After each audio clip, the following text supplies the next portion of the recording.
Salam sejahtera, penuh bahagia. Halo, selamat malam pemirsa Dharma TV dimanapun Anda berada. Pada saat ini tentunya senang sekali berjumpa saya, Satna Dewi, dalam acara yang tentunya sudah Anda nanti-nantikan setiap hari Selasa, Manage Your Mind. Baik, kita akan belajar, saya sendiri juga akan belajar menjadi lebih baik untuk kehidupan yang akan datang dengan seseorang yang luar biasa, yang biasanya kita sering juga berjumpa. Narasumber kita yang luar biasa adalah Bante Teja Punyo. Selamat malam Bante, Namo Buddhaya. Selamat malam, Namo Buddhaya. Ibu saudara sekalian, juga semuanya, para kru Dharma TV, dimanapun berada, semoga kita tetap berusaha untuk memberikan yang terbaik, sehingga apapun yang kita lakukan yang terbaik ini berdampak pada kehidupan masyarakat yang bahagia, yang tentu menjadi harapan kita semua. Semoga ibu saudara sekalian bisa tetap memberikan yang terbaik, baik dalam pikiran, ucapan, perilakunya, sehingga dimanapun kita berada, kita selalu berbahagia. Ya, baik pemirsa Dharma TV, pada saatnya ini kita akan memperingati Hari Kemerdekaan Indonesia, tentunya yang ke-67 tahun ini ya kalau nggak salah ya, 67 apa 66 ini? Ya, Bante, kita ini sudah lama merdeka, ya, setelah dijajah Belanda selama 350 tahun, bahkan ada yang lahir sampai meninggal pun dalam kondisi yang terjajah, ya. Kemudian dijajah Jepang, dan saat ini kita nggak tahu dijajah siapa lagi. Tapi banyak kejadiannya di antara kita semua belum merasakan yang namanya kebebasan atau kemerdekaan. Nah, ini topik pada malam hari ini adalah terbebas dan merdeka. Bagaimana Bante? Apa sih sebenarnya kebebasan itu Bante? Kalau kita melihat kalimat kita pengen bebas ya, berarti kita ini terikat ya. Ini sudah kalimat yang baik itu sebenarnya. Kalau kita pengen bebas, kita menyadari berarti kita masih ada sesuatu yang membelenggu, sesuatu yang mengikat, yang membuat kita tidak leluasa untuk berpikir, melakukan sesuatu, ya, tertekan di sana, menderita di sana. Ya, makanya kita mengatakan kita belum bebas. Kalau di zaman kita dulu, menurut cerita orang-orang tua kita, ya, negara kita ini dijajah oleh bangsa asing, ya, dari segi apapun, itu dari segi kebudayaan juga dijajah, dari segi apapun yang ada di sini semuanya dijajah untuk dikuasai oleh mereka. Kita merasa terjajah, kita punya kita sendiri tapi tidak pernah menikmati apa yang menjadi milik kita karena kita merasa terjajah. Ya. Nah, di dalam kita upayanya untuk membebaskan diri dari penjajahan, di sana ada pertempuran dan bahkan mati-matian. Bukan mati-matian ya, kayaknya mati beneran. Mati beneran ya Bante? Oh iya betul. Sampai ada tahun makam pahlawan. Ya, mati beneran. Jadi perjuangannya antara hidup dan mati. Kalau tidak hidup ya tentunya sudah mati dari dulu yang menjadi pahlawan-pahlawan kita. Nah, ternyata di dalam pertempuran itu banyak sekali yang menderita, baik yang kalah ataupun yang menang. Ya, yang menang juga sebenarnya menderita, yang kalah juga menderita. Di dalam hal pertempuran tidak ada yang tidak menderita, semuanya akan menderita. Tapi di sini ada kalimat yang mengatakan bahwa di dalam pertempuran kita bisa mengalahkan beribu-ribu musuh, tapi itu bukanlah pahlawan yang sesungguhnya. Pahlawan sesungguhnya adalah orang yang bisa mengalahkan dirinya sendiri. Itu baru pahlawan sejati. Nah, kita kalau dulu memang upaya kita supaya negara kita itu bebas dari penjajahan. Hasil bumi Nusantara kita ini benar-benar kita kelola sendiri, kita nikmati sendiri untuk kesejahteraan masyarakat negara kita. Meskipun pada waktu itu ya hasil buminya diambil, diborong ke negaranya mereka, dan kita dikuasai, diperintah oleh mereka, sehingga kita merasa terjajah, merasa tidak bebas di sana. Kita berontak, kita ingin bebas. Itu kebebasan dalam hal eh, terbebas dari penjajahan, karena negara yang ingin menguasai kita, kita ingin negara kita terbebas dari itu semua sehingga kita bisa memanfaatkan sumber daya alam yang ada untuk kesejahteraan masyarakat kita semua. Nah, tentu setelah kita berusaha berjuang dengan kita berjuang sampai banyak sekali yang mengalami kematian, kita hanya terbebas dari orang-orang yang mengancam nyawa kita, yang mau mengambil harta kekayaan yang ada di negara kita. Kita terhindar dari itu semua. Mereka sudah pulang ke negaranya. Tapi sekarang ini yang menjadi permasalahannya, apakah kita ini masih terjajah atau sudah benar-benar bebas, merdeka? Ternyata belum. Banyak hal yang harus kita lakukan. Setelah mereka, para pahlawan ini berusaha berjuang untuk memerdekakan negara kita, kita ini yang masih hidup, yang menjadi penerus dari mereka-mereka yang mewarisi semua yang ada di negara kita ini, harus bisa mengisinya, harus bisa memanfaatkan untuk mencapai kesejahteraan, betul, kebaikan, kedamaian, kebahagiaan bersama. 66 tahun kita merdeka, tapi tetap aja belum merdeka. Tetap aja belum merdeka. Dikatakan belum merdeka karena apa? Melihat dari apa kalimat yang tadi saya sampaikan, bahwa di dalam satu pertempuran kita bisa mengalahkan beribu-ribu musuh. Tapi itu bukanlah pahlawan sejati. Pahlawan sejati adalah orang yang bisa menaklukkan dirinya sendiri. Sekarang permasalahannya itu adalah dalam diri kita sendiri. Kita terjajah oleh kebencian kita terjajah oleh keserakahan kita terjajah oleh kebodohan kita. Itulah sesungguhnya yang membelenggu kita saat ini. Sehingga tujuan untuk benar-benar mencapai keadilan sosial bagi seluruh rakyat Indonesia belum bisa tercapai. Belum bisa benar-benar terwujud kedamaian ataupun kesejahteraan atau bahkan kebahagiaan bersama. Yang dinamakan kebahagiaan dalam kebebasan itu belum bisa kita capai. Memang kadang-kadang itu orang dalam hal kebebasan ini memiliki dua makna sebenarnya. Yang pertama itu adalah makna yang negatif. Seorang anak tidak mau diatur-atur oleh orang tuanya, oleh aturan-aturan tata krama dan lain sebagainya. Dia ingin bebas-bebasnya, pergi pagi pulang pagi dalam kondisi teler dan lain sebagainya. Dia ingin bebas, sakar PTW. Itu juga bebas. Ya, betul. Bebas. Tapi yang kita maksudnya ini bukan kebebasan yang ini. Kebebasan yang benar-benar mengikuti aturan yang ada, sehingga kita bisa mewujudkan yang menjadi tujuan kita bersama. Misalnya di dalam negara kita ada undang-undang, ada latihan moralitas yang harus kita terapkan dalam kehidupan kita. Tujuannya apa? Tujuannya untuk bisa membangun masyarakat yang bermoral. Tujuannya ke sana. Makanya kita ditekankan, dianjurkan untuk menjalankan moralitas, menaati Undang-Undang Dasar 45 seperti itu, 1945. Nah, itu sebagai warga negara kita harus bisa menerapkan itu untuk mencapai tujuan bersama. Kalau misalnya istilahnya moralitas tadi untuk memerdekakan diri kita sendiri, mungkin orang lain yang tidak bisa menjalankan itu, mereka akan terjajah kebencian, ketamakan, ya, dan kebodohannya. Tapi bagi seseorang yang memiliki moralitas, memiliki pengendalian diri, dia akan bisa memerdekakan dirinya sendiri.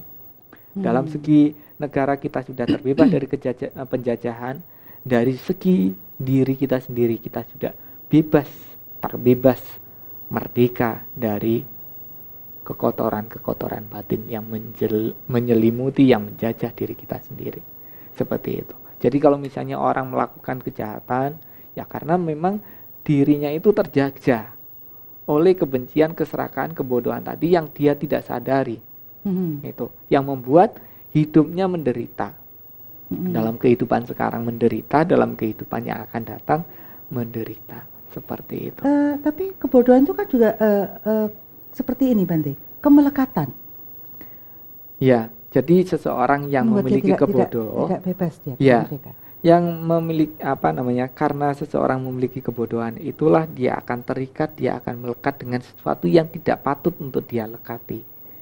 Seperti salah satu contohnya, kita itu belum punya mobil misalnya. Begitu kita punya mobil, rasa cinta, rasa sayang dengan mobil itu ada, ya kan? Iya. Rasa sayang itu sangat luar biasa besarnya pada mobil itu karena mungkin masih baru dan lain sebagainya. Timbullah keterikatan, timbullah kemelekatan karena kecintaan kita dengan mobil, kesayangan kita dengan mobil. Seumpamanya mobil itu kepentok, rusak atau kena apa kecelakaan dan lain sebagainya, membuat lecet atau membuat hancur dan lain sebagainya, kita di situ sedih, kita sedih itu menangis. Kenapa kita bersedih, kita menangis? Karena kita merasa kehilangan, kita merasa milik kita tidak seindah sebagus dulu lagi, seperti itu. Sesungguhnya ya harus bisa diterima dengan sewajarnya lah. Kalau dulunya kita tidak punya, kemudian setelah punya akhirnya rusak atau hilang, ya sudahlah, terima. Karena sesungguhnya memang kita tidak punya, ya kan? Kalau ada istilahnya mengatakan bahwa semua yang kita miliki hanyalah titipan. Ya. Ya. Jadi kalau sewaktu-waktu hilang atau rusak atau diambil lagi oleh pemiliknya, ya jangan sedih. Ojo gumun. Ojo gumun. Ojo gumun ya. Iya, jangan juga sedih, jangan juga nangis, karena memang di situ ada kalimat dari cinta timbul ratapan, dari cinta timbul tangisan, dari cinta timbul kesedihan. Barang siapapun yang memiliki rasa cinta, dia tidak akan terbebas dari ratapan, tangisan, dan kesedihan. Ini bisa dirasakan oleh semua orang. Kalau sayang, kalau cinta, pasti nanti ada ratapan, tangisan, dan juga kesedihan. Entah itu sedih karena diputuskan, entah sedih karena dirusak, dan lain sebagainya. Ya, tapi kita kan tidak bisa meninggalkan cinta itu, Bante. Cinta itu apa? Buktinya lagu-lagu seluruh dunia juga isinya cinta. Semua ratapan semua. Iya. Cinta itu apa sih, Bante? Nah, ini itu bedanya dia. Sama tadi ya, belas kasih. Iya, ini sangat berbeda sekali. Jadi kalau cinta ini kan lebih cenderung mengikat kita, ya, mengikat kita, menimbulkan kemelekatan bagi diri kita. Cinta yang tidak didasari dengan sifat yang universal. Kalau sifat yang universal, ya no problem ya. Cintanya hanya memberi. Dia memberi, dia bisa membantu, dia bisa melakukan sesuatu yang bermanfaat bagi kehidupan. Itulah karena cinta. Cinta kasih yang sifatnya universal, bukan ditujukan pada barang tertentu atau hanya satu orang begitu. Kalau kita hanya ditujukan pada satu orang atau pada barang tertentu, itu namanya bukan cinta yang membebaskan, tapi cinta yang menimbulkan keterikatan, kemelekatan kita. Dan disitulah nanti ratapan, tangisan, kesedihan itu akan muncul. Itu membelenggu kita, yang membuat kita tidak bisa bebas gitu. Nah, kita didasari pada apa yang diajarkan oleh Buddha. Kenapa Buddha meninggalkan kehidupan yang mewah gitu. Baik, Bante, ini bahasan kita semakin seru karena yang kita bahas adalah cinta ini. Jadi buat Anda yang sedang dalam kondisi cinta, kita akan belajar banyak. Apa sih cinta itu sebenarnya? Baik, apakah kita bisa terbebas atau termerdekakan dari rasa ini? Kita akan kembali setelah pesan berikut ini. Baik, pemirsa Dharma TV dimanapun Anda berada pada saat ini, selamat malam buat Anda yang baru saja memutar channel Anda di Dharma TV. Tentunya masih bersama saya Satna Dewi dalam acara Manage Your Mind, dan kita sedang membahas masalah terbebas dan merdeka. Ini tadi kita dengan Bante Teja berbicara tentang cinta. Di dalam cinta itu ada ketidakbebasan ternyata. Ya, bukan cinta yang universal. Jadi gimana, Bante? Tadi kita sama barang aja sudah melekat, apalagi kalau sama suami atau istri, Bante, apalagi sama anak gitu. Kok gak enak kabeh gitu. Cinta tuh ternyata kok nggak enak gitu di situ. Gimana, Bante, menurut Bante? Ya, jadi seperti yang pernyataan tadi dikatakan, dari cinta timbul ratapan, tangisan, dan kesedihan. Barang siapapun yang memiliki rasa cinta ini, dia tidak akan terbebas dari ratapan, tangisan, dan kesedihan. Tapi kalimat selanjutnya dikatakan bahwa dari cinta timbul ratapan, tangisan, kesedihan. Barang siapapun tidak memiliki cinta, dia akan terbebas dari ratapan, tangisan, dan kesedihan. Itu hanya kebalikan aja. Yang satunya memiliki cinta, yang satunya tidak memiliki cinta. Seperti itu. Nah, cinta ini sendiri sebenarnya memiliki dua makna. Ada yang cinta yang menyempit, ada yang universal. Seperti itu. Yang kita tekankan untuk diterapkan itu adalah cinta yang sifatnya universal sebenarnya. Bukan cinta yang sifatnya menyempit, yang tertuju hanya pada satu orang atau satu benda begitu. Tapi memang kalau di sini dalam hubungan suami istri begitu, nah mereka harus memang bisa menumbuhkan cinta dalam diri mereka masing-masing, saling mencintai. Yang tujuannya mereka saling mengisi, saling melengkapi untuk mencapai tujuan bersama juga. Tujuan hidup bahagia yang bersama, bahtera hidup rumah tangga untuk mencapai kebahagiaan. Jadi bisa bukan menjadi cinta universal di antara keduanya, Bante? tidak bisa, itu hanya cinta yang sifatnya mengikat, melekat itu. Jadi ini pun juga pernah dialami oleh Buddha. Jadi Buddha sendiri kenapa sih beliau sebagai seorang pangeran Siddhartha ya, sebelum menjadi seorang pertapa dan menjadi seorang Buddha, itu beliau punya segalanya, kekayaan, tahta ya, karena menjadi putra mahkota yang kelak akan mewarisi kekayaan seisi di kerajaannya. Beliau melepaskan itu semua. Orang-orang yang dicintai, yang disayangi, apakah beliau tidak sayang, tidak cinta sama mereka? Ada rasa sayang, ada rasa cinta sama mereka. Tapi rasa cinta, rasa sayang kepada mereka inilah yang mendorong beliau untuk meninggalkan itu semua. Tujuannya untuk apa? Orang-orang yang kita cintai, yang kita sayang ini nanti akan menderita. Adakah jalan untuk bebas dari penderitaan itu? Akhirnya beliau meninggalkan itu semua. Orang-orang yang dicintai, yang disayangi, kekayaan sebanyak apapun untuk menjadi seorang pertapa. Akhirnya berjuang dan menemukan dharma ini baru diajarkan kepada semua makhluk, didasari karena rasa cinta tadi juga. Rasa cinta, tapi ini cintanya yang sifatnya universal, ya kan? Bukan hanya mencintai istrinya, keluarganya, tapi mencintai kehidupan semua orang, semua makhluk. Ada ndak jalan untuk bisa membebaskan semua orang, semua makhluk ini dari penderitaan? Seperti itu. Makanya beliau melakukan penelitian, pertapaan, sehingga baru mengetemukan jalan dharma ini untuk bisa diterapkan di dalam kehidupannya, sehingga bisa benar-benar merdeka, benar-benar bebas dari penderitaan. Seperti itu.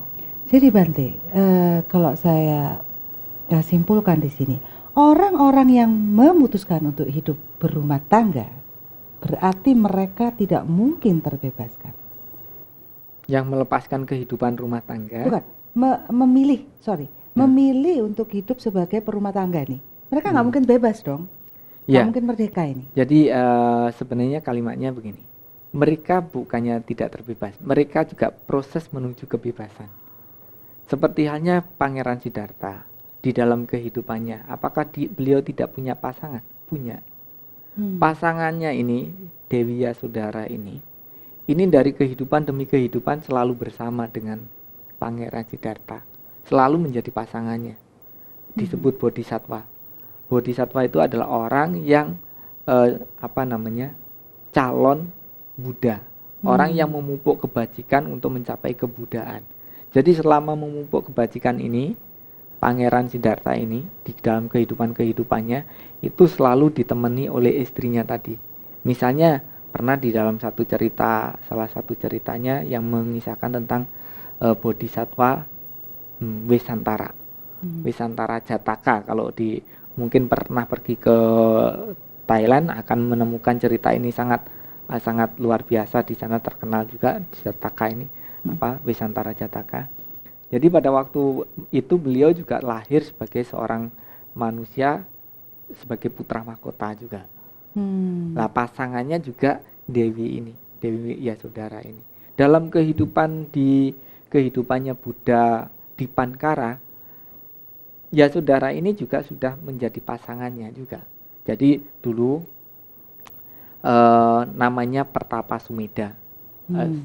Pangeran Siddhartha dalam kehidupan masa lampaunya namanya Pertapa Sumedha. Pada saat itu beliau juga menjadi anak orang kaya raya.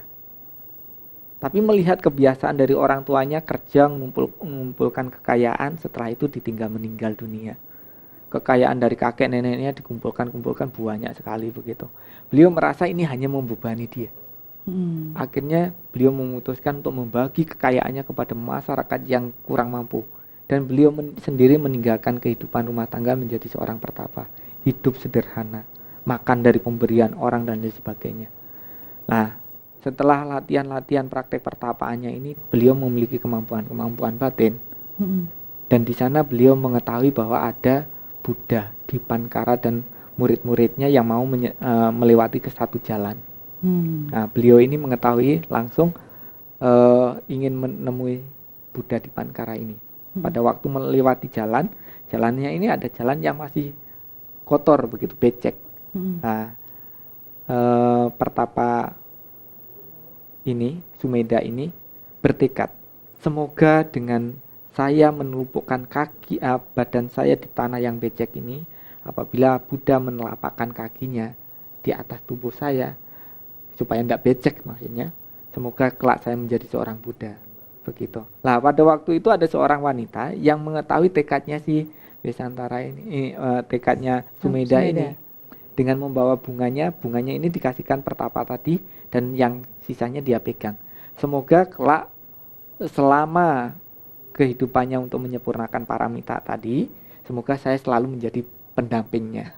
Begitu. Dream ini ya, sebuah impian nih, dreamnya. Jadi mereka sama biasa. Ini yang perempuannya ini bertekad untuk selalu menjadi pendamping dari pertapa tadi. Sumedha. Makanya pertapa Sumedha. Makanya setelah mereka mengalami kematian, setelah itu kan lahir lagi, selalu menjadi pasangan.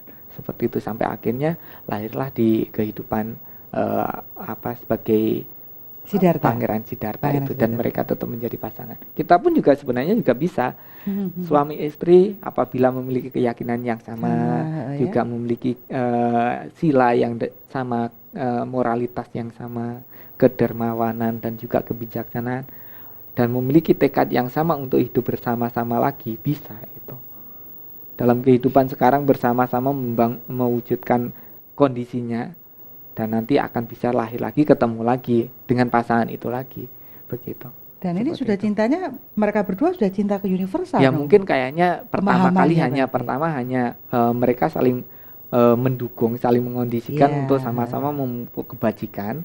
Lah, nanti pada saatnya kan tujuannya ingin mencapai kebebasan itu. Mereka semua ingin mencapai kebebasan. Jadi begitu nanti paramita atau kebajikannya, kalau di sini diistilahkan sebagai seorang sama Sang Buddha itu 10 paramita harus terpenuhi, baru mereka akan terbebaskan. Maksudnya mencapai kebebasan. Makanya kita sendiri sebagai seorang perumah tangga, ibu saudara sekalian, harus ingat kebahagiaan di dalam rumah tangga itu harus diwujudkan juga. Tapi jangan lupa bahwa tujuan membangun rumah tangga ini bukan hanya bahagia dalam kehidupan rumah tangga yang sekarang, tapi suami, istri, anak, kalau ada anaknya, diusahakan untuk sama-sama berbuat kebajikan. Tujuannya apa? Untuk mencapai kebebasan. Bahagia sekarang, tapi tujuannya utamanya adalah mencapai kebebasan. Kebebasan dari kebencian, keserakahan, kebodohan, atau kebebasan dari belenggu hidup kita. Kemelekatan juga. Iya, seperti itu. Ya, saya rasa kalau yang sepemahaman gitu juga jarang ya Bante ya. Bisa selevel gitu loh Bante. Ya memang ini perjuangan ya. Karena memang kadang-kadang pertemuan dari sepasang anak manusia yang kemudian akhirnya menikah, ini landasannya kan berbeda-beda Bante. Betul. Tapi ya kita harus tahu juga yang menjadi sama-sama keyakinan, yang maksudnya sama-sama keyakinan itu bukan misalnya kalau Buddha semua, kalau Kristen semua, kalau Islam semua, tidak demikian. Yang maksudnya sama-sama keyakinan itu adalah sama-sama memiliki keyakinan tentang hukum sebab musabab. Pemahaman tentang level pemahaman dong Pak. Level kesadaran ya, level pemahaman. Jadi siapa menanam dia akan menunai. Betul. Keluarga bahagia harus menanam benih supaya bahagia. Tidak bisa dia hanya memohon untuk bahagia, tidak bisa. Dia harus usaha perjuangkan untuk menanam bibit-bibitnya atau benih-benihnya supaya kebahagiaan itu benar-benar bisa dirasakan. Itu kepercayaan keyakinan tentang hukum sebab musabab tadi. Ya ini kan hukum hakikat, hukum alam kan Pak? Iya, sebenarnya hukum alam. Buddha ini tidak menciptakan hukum ini sebenarnya. Mengamati beliau. Beliau hanya mengamati, melihat ternyata ada sebab dan akibat. Siapa kalau melakukan ini akan berakibat demikian. Siapa yang melakukan perbuatan buruk akan berakibat seperti ini. Seperti itu. Oke, Bante, seru sekali. Saya masih ada beberapa pertanyaan nih, saya harus catat karena nanti lupa ya jadinya. Baik, pemirsa Dhamma TV, tentunya Anda juga banyak sekali mungkin ingin tahu bagaimana ya tentang hukum-hukum ini. Kita akan kembali setelah pesan berikut ini. Baik, pemirsa Dhamma TV dimanapun Anda berada, masih dalam Manage Your Mind bersama Satna Dewi, dan tentunya bahasan kita adalah terbebas dan merdeka. Baik, Bante Teja, kita tadi berbicara tentang hukum-hukum alam ya Bante ya. Nah, dengan memahami hukum-hukum alam, hukum-hukum hakikat, hukum hakiki, hukum basic ini Bante, seharusnya tidak lagi terjadi pertikaian. Seharusnya tidak terjadi lagi, ini tadi ngomongin perkawinan nih Bante. Di dalam pernikahan ini seringkali kita lihat di masyarakat gara-gara beda agama, mereka nggak jadi menikah. Iya kan Bante? Padahal kalau memahami tentang hukum ini sebenarnya bagaimana Bante? Jadi seperti seseorang yang mau membangun rumah tangga sebenarnya sih tidak perlu mempermasalahkan itu sih. Ya. Kalau saya mengatakan sih demikian, tapi mungkin pemahaman orang akan berbeda. Berbeda-beda ya. Pemikirannya, pemahamannya berbeda-beda. Tujuan di dalam membangun rumah tangga, mereka saling mencintai ya. Apabila saling mencintai, mereka pasti punya komitmen bagaimana menjalani kehidupan rumah tangganya itu. Mengikat loh ya Bante, saling mencintai, mengikat, berkomitmen dalam ikatan. Ya, dalam komitmen, dalam menjalankan satu kewajiban masing-masing untuk mencapai tujuan bersama tadi, untuk menciptakan keluarga yang bahagia, seperti itu. Jadi kalau menurut saya pribadi ya di sini, kita lebih menekankan kepada keyakinan yang maksudnya keyakinan tentang hukum hakiki tadi. Ya. Jadi kalau misalnya kita sudah sama-sama saling mencintai, sebabnya ada, kita tanam, kita lakukan, maka kebahagiaan itu ada. Karena di dalam Sigalowadah Sutta pun juga disinggung kewajiban antara seorang perumah tangga, antara suami dan istri. Kalau kewajiban masing-masing ini dilakukan, entah itu agamanya apa, pasti dia akan bahagia. Betul. Istri punya kewajiban sebagai istri, suami punya kewajiban sebagai suami. Lakukanlah kewajiban mereka masing-masing. Ini, jadi bisa diistilahkan kaki kanan, kaki kiri. Kaki kiri adalah istri, kaki kanan adalah suami. Lakukanlah kewajiban ini bersama-sama untuk mencapai satu tujuan. Begitu. Kalau misalnya diistilahkan rumah tangga ini sebagai biduk, sebagai perahu untuk menyeberang, lah gunakanlah itu. Yang ada di dalamnya ini dayung. Kalau semuanya pengen dayungnya kanan semua, tentu saja perahu nanti muter. Mulek. Ya, mulek aja. Tapi ya, kalau seimbang, yang kanan dayung, yang kiri dayung, jalannya perahu nanti akan ke depan, mencapai pintu seberang. Gitu. Nah, kita ini kadang-kadang mempermasalahkan dari hal keyakinan dari segi bungkusnya, tapi tidak menerapkan apa yang harus dilakukan sebagai suami, sebagai istri untuk mewujudkan itu. Karena belum tahu Bante. Ya, ini tahapannya memang. Jadi keyakinan tentang hal itu. Kemudian yang kedua, sama-sama memiliki moralitas. Suami istri harus tidak saling melakukan pembunuhan dalam bentuk apapun, penyiksaan, pembunuhan dalam pikiran, ucapan atau perilakunya. Itu tidak boleh menyiksa ataupun membunuh. Kemudian tidak melakukan pencurian kecil-kecilan. Misalnya belanjaannya bilangnya menaik padahal tidak naik, untuk kebutuhan sendiri, itu sebenarnya mencuri kecil-kecilan. Ya. Tidak mencuri. Kemudian tidak melakukan penyelewengan. Ya. Asusila, tindakan asusila dengan pasangan hidupnya, ya udah itu menjadi pilihannya. Itu adalah orang yang kita anggap paling cantik, paling sempurna, paling tampan dan lain sebagainya. Kalau kita sudah komitmen menjalani hidup rumah tangga.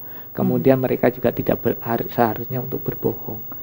Kata-kata kasar yang membuat kehidupan rumah tangga itu nantinya terjadi perpecahan, keretakan. Kejujuran, keterbukaan itu dibutuhkan. Kemudian yang kelima, itu tidak melakukan minum-minuman keras, obat-obatan atau apa. Ya kadang-kadang kalau sama teman-teman kadang bilangnya untuk ya ndak enak kalau ndak minum Pergaulan iya nanti. pergaulan yang ndak bagus kan Iya. itu sebenarnya.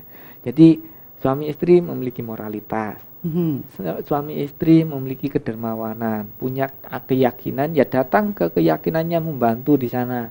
Kalau misalnya Islam ya pergi ke masjid, di sana kurang alat sapu, alat pel atau lampu atau apa ya diberi dibantu gitu. Kalau ke wihara, kalau ke gereja ya kayak begitu. Apa yang diperlukan di sana kita bantu, kita tolong. Sama-sama memiliki kedermawanan, Mhm. Mhm. ketulusan dalam hal memberi.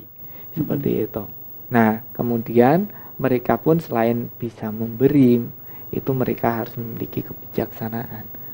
Kebijaksanaan harus terus digali bagaimana menciptakan kondisi supaya kehidupan rumah tangga mereka benar-benar mencapai sasarannya, benar-benar hidup bahagia. Itu kebahagiaan, kebebasan dari penderitaan karena hidup sendiri, kemudian ketemu dengan orang yang kita cintai, bangun rumah tangga dan mencapai kebahagiaan. Itu namanya kebebasan dari penderitaan karena kesendirian tadi, seperti itu. Nah, kalau kita kan memang tujuannya langsung patas ya, lewatin jalan tol, pengennya ndak ngurusin keluarga, nggak ngurusin anak istri, sehingga kita benar-benar bisa mencurahkan tenaga, pikiran, waktu kita sepenuhnya hanya untuk kegiatan spiritual tanpa harus memikirkan untung rugi, dibayar atau tidak dibayar, tidak usah mikirkan seperti itu. Kita benar-benar melakukan ini dengan tujuan memupuk paramita, kebajikan diri kita untuk kebahagiaan kita. Memang kalau para biku bisa dikatakan ya tidak punya apa-apa, ya memang tidak punya apa-apa, tapi mereka adalah orang yang bebas, tanpa keterikatan, tanpa kemelekatan. Ya, bisa pergi kemana saja, mau HP dimatikan 24 jam tidak ada yang demo, mau pulangnya pagi sampai pagi ya tidak apa-apa gitu. Betul. Pembinaan misalnya pergi ceramah langsung pulang hari, perginya pagi pulangnya pagi karena kemalaman di jalan misalnya begitu, ya tidak ada yang marah, nggak ada yang ngomelin ya. Ceramah tidak ada yang gaji, tidak ada yang marah. Tapi kalau misalnya kita punya keluarga, jangankan matikan 24 jam HP-nya, beberapa jam aja dimatikan tanpa sepengetahuan pasangannya, geger, rame itu. Atau pergi ke kantor nggak pulang-pulang, wih ini bisa geger juga tanpa pemberitahuan, wah bisa rame ini. Nah, jadi ini keterikatan, kemelekatan. Betul. Ini kan karena pengetahuan ya Bante ya. Ini pengetahuan loh Bante. Kita tuh terbebaskan dari segala kesulitan ini karena sebuah pengetahuan yang seperti Bante ketahui.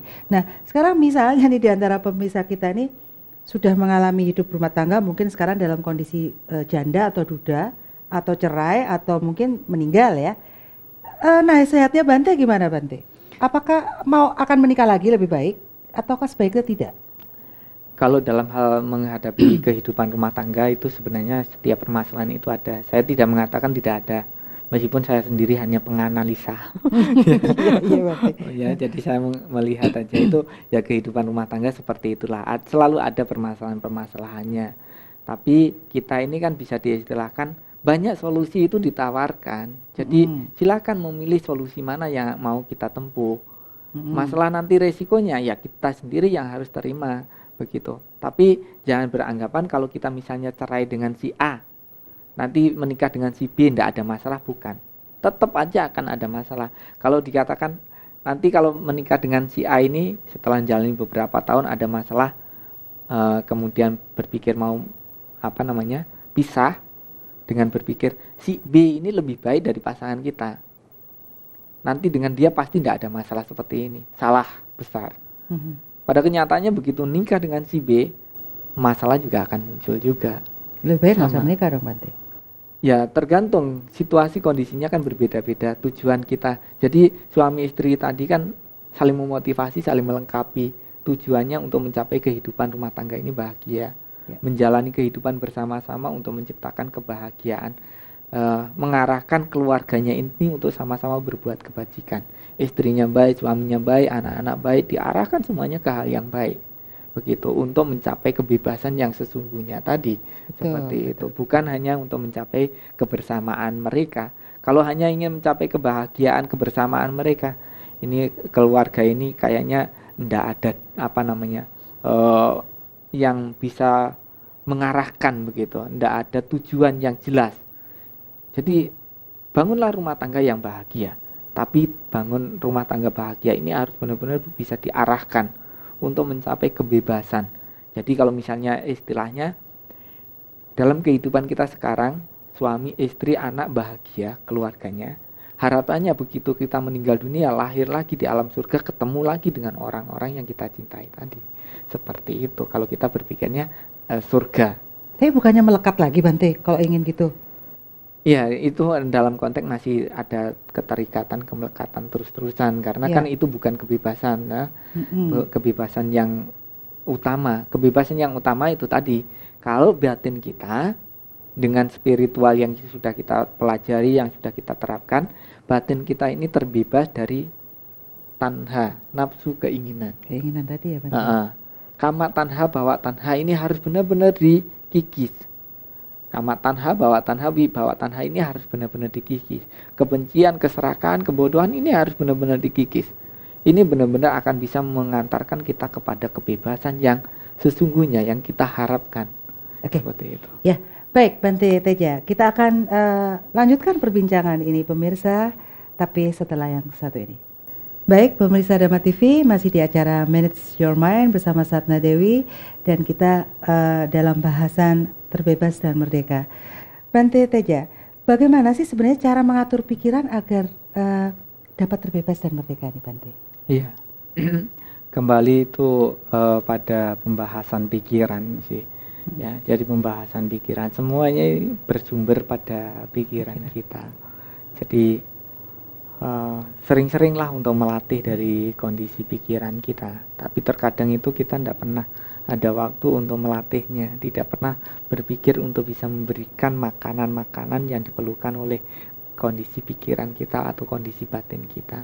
Itu jadi kebanyakan orang itu haus dari segi materinya saja, mencari dan terus mencari. Mereka tidak pernah memperhatikan kondisi batin saya ini tenang ndak, damai ndak, bahagia ndak. Jarang sekali orang yang memikirkan tentang kondisi batinnya.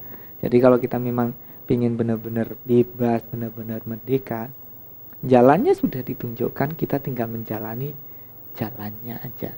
Nggak usah kita nyari-nyari jalan sendiri, nubruk sana, nubruk sini. Kalau di dalam Manggala Sutta pun juga masih ada disampaikan di situ. Kalau misalnya kita tidak tahu, kunjungilah para bertapa, membahas dharma, membahas ajaran yang benar. Itu adalah satu berkah bagi kita. Nah, sekarang pasalnya kalau sekarang susah pertapa.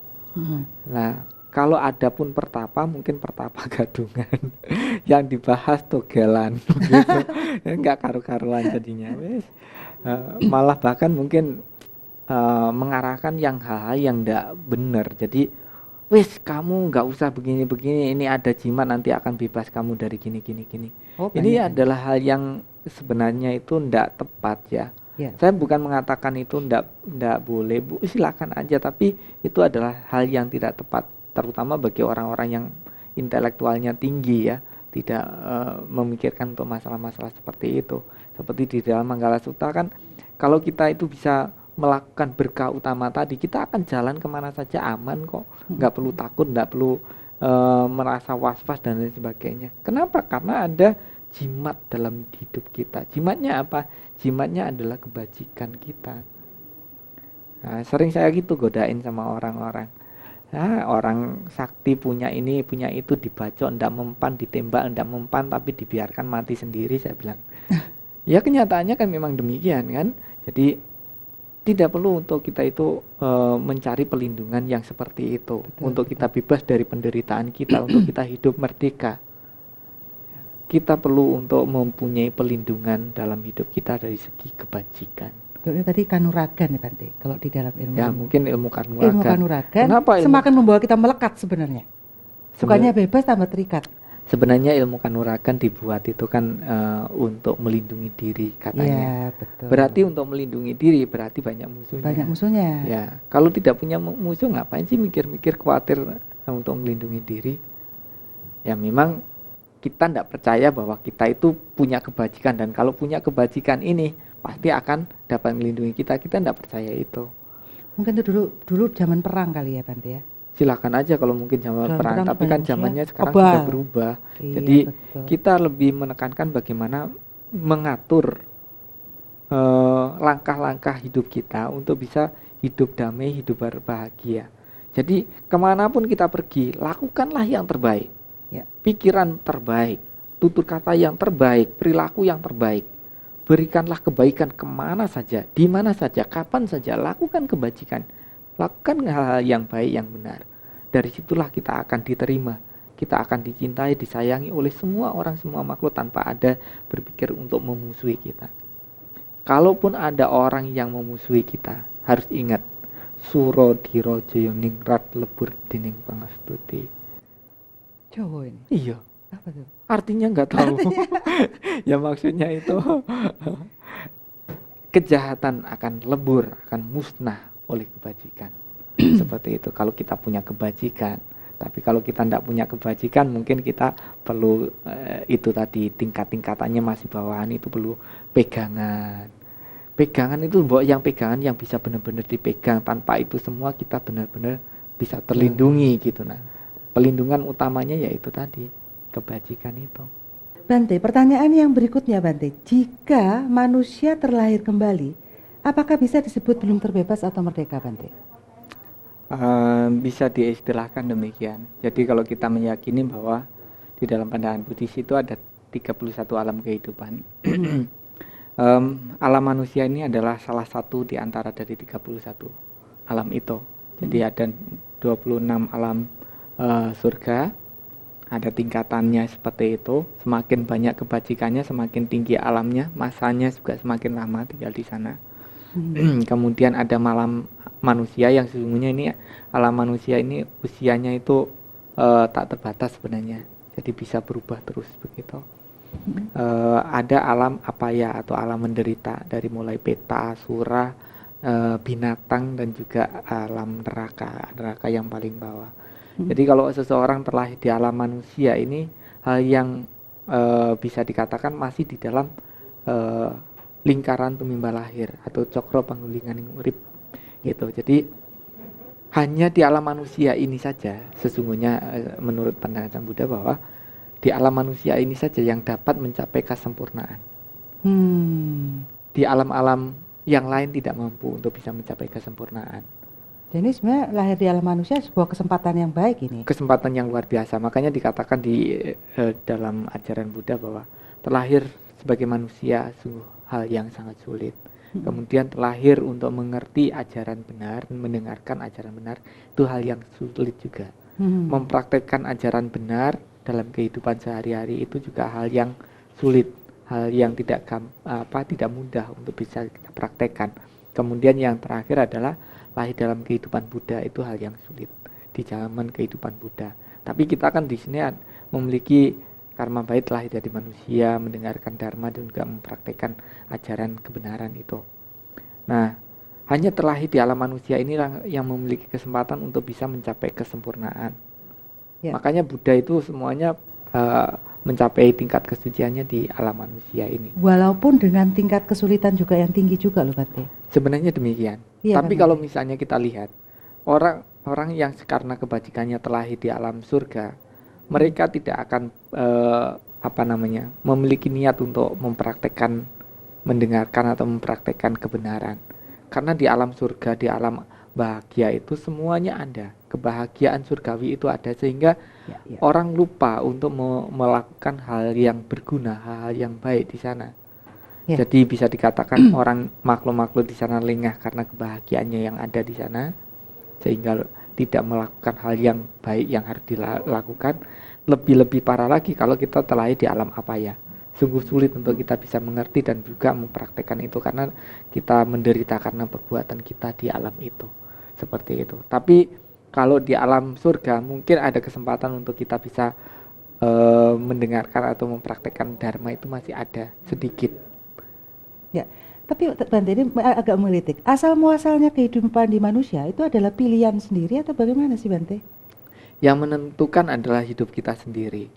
Kita terlahir jadi manusia atau bukan, tidaknya itu bukan seseorang yang mengharuskan kamu saya putuskan, saya jatuhin untuk lahir di alam neraka. Kamu saya putuskan untuk terlahir jadi binatang, saya putuskan untuk jadi manusia atau di alam surga. Tidak demikian. Asal muasalnya manusia Bante, pertama Bante kalau menurut versi Buddhis, sampai ada Asal manusia di muasal. bumi, Ya, itu asal muasalnya dari mana Bante? jadi ini kalau kita membahas ini sangat jauh sekali ke belakang. Jadi Mungkin perlu asal bahasan muasal. khusus kali ya Bante Ya, nantinya ya. memerlukan waktu Sekilas yang deh, sekilas saja. tidak sedikit, waktu yang Ya. tidak sedikit. Jadi menurut pandangan Buddhis, seseorang yang karena praktek kebenaran, dia nanti akan lahir di alam abasara, makhluk-makhluk bercahaya. Ya. Setelah hancurnya bumi kita, makhluk-makhluk abasara inilah yang nanti akan menghuni dunia kita yang pertama kali. Meskipun pertama kali dunia tidak langsung terbentuk seperti ini, tidak. Jadi kalau menurut ceritanya di sana terbentuknya dari bumi itu karena di sana pertama ada makhluk-makhluk bercahaya yang terbang begitu. Nah, bumi kita itu di situ ada terbentuk kayak sari-sari bumi. Ada seperti busa begitu, tapi itu adalah sari-sari bumi. Begitu makhluk-makhluk tadi makan makanan sari-sari bumi yang terbentuk seperti busa-busa tadi, mereka akhirnya menjadi padat. Tubuh mereka padat dan sari-sari bumi ini juga mengeras, sehingga nanti akan bisa dipijak dan lain sebagainya. Di situ juga makhluk-makhluk bercahaya, cahayanya padam, dan itu memang waktunya sangat lama sekali sih. Prosesnya Proses sangat evolusi lama sekali ya. Nanti kita juga demikian, meskipun kita nanti lahir sekarang dalam kehidupan kita sekarang, usia rata-rata untuk manusia sekarang itu 70 tahun atau 80 tahun, nanti ini akan terus menurun. Ada sampai 70, terus turun ke bawah. Semakin orang tidak bisa mengatur hidupnya, kondisi pikiran, perilaku, tutur katanya tidak bisa diarahkan ke hal yang baik, pikirannya tidak pernah tenang, tidak pernah damai, tidak pernah bahagia, usianya akan semakin pendek ya. Banyak penyakit merajalela menghantui kehidupan manusia, dan sangat logis, usianya lama-lama pendek seperti itu. Begitu pendek, nanti kalau mereka sudah mengerti, memahami dharma, mempraktekkan dharma, ya nanti usianya bisa panjang lagi. Seperti itu. Seperti halnya kehidupan kita sekarang. Bagi seseorang yang hidupnya, pikirannya tenang, damai, bahagia, meskipun usianya sudah tua, mungkin wajahnya tetap berseri-seri, ceria, bahagia, begitu. Sehat-sehat saja sampai usianya mungkin ratusan tahun bisa. Tapi kalau misalnya orangnya pikirannya tidak pernah tenang, tidak pernah damai, meskipun usianya masih muda, kelihatan sudah sangat tua sekali dan banyak penyakit datang. Itu pastinya seperti itu. Ya, jadi Bante, kehidupan kalau dikatakan kehidupan sebagai manusia di bumi ini adalah sebuah kesempatan yang paling baik untuk menuju kesempurnaan. Tentunya setelah mempelajari tentang hukum-hukum dualisme juga, toh Bante. Iya kan, ada susah, ada senang, ada kebahagiaan, ada itu ketidakbahagiaan. hukum duniawi, lokadama ya, lokadama. Jadi kita hidup di dunia ini tidak akan terbebas dari celaan, hinaan, pujian, ya, untung rugi, tua muda, tua, kaya, miskin, dan lain sebagainya.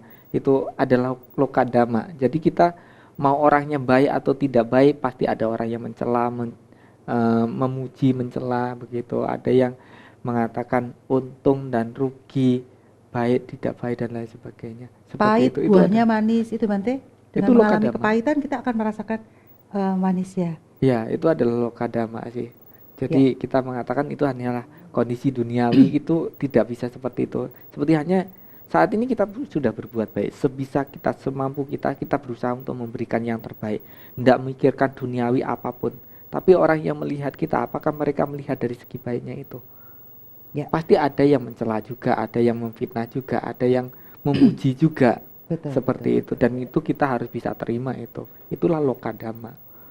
Jadi sebenarnya kebebasan mutlak itu tidak ada dong Bante. Kebebasan yang mutlak akan dapat kita capai pada saat kita sudah terbebas batin kita dari kotoran-kotoran batin. Jadi bisa diistilahkan sudah keluar dari lingkaran tumimba lahir.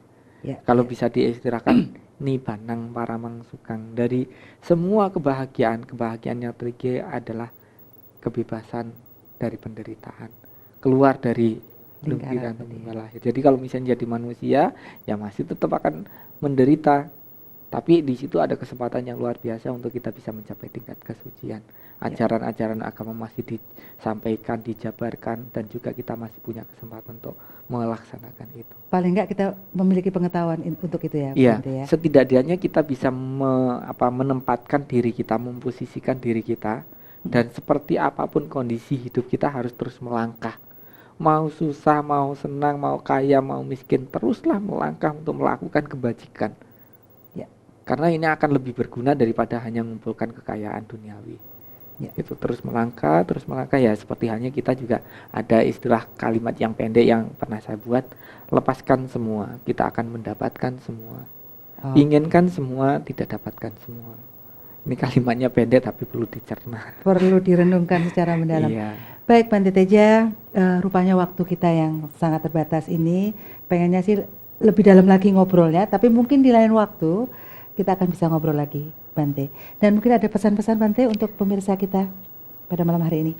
Baik, Ibu Bapak Saudara sekalian, pemirsa dari Dhamma TV dimanapun berada, Dhamma sudah dibabarkan, diupayakan, disampaikan kepada Ibu Bapak Saudara sekalian dengan berbagai macam cara, dicetak buku, dicetak kaset ceramah, lewat media radio, televisi.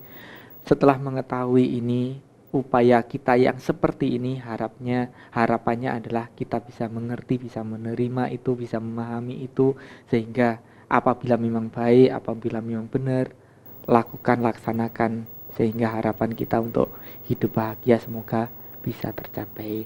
Nah, semoga dimanapun Ibu Bapak Saudara sekalian berada, selalu berusaha untuk memberikan yang terbaik sebisanya, semampunya, sesuai dengan keyakinannya, sesuai dengan kemampuannya, sesuai dengan ketulusannya dalam melakukan hal kebajikan. Semoga kebajikan ini membuahkan kebaikan, membuahkan kebahagiaan bagi saudara sekalian. Semoga semua makhluk dimanapun berada, dengan kebajikan yang selalu kita lakukan, mereka juga turut berbahagia. Ya, sekian, terima kasih. Baik, terima kasih Bante Teja Punyo. Pemirsa Dhamma TV dimanapun Anda berada, rupanya waktu juga yang mengakhiri acara kita ini. Dan tentunya kita tadi sudah banyak belajar, menambah ilmu pengetahuan, dan tentunya harapannya adalah kehidupan yang lebih baik nanti di depan. Baik, kita ingat sekali lagi kata kunci kita, yaitu adalah mind is not everything, but everything is from mind. So, manage your mind. Sabe Santa Bawatu Sukitata. Semoga semua makhluk hidup berbahagia.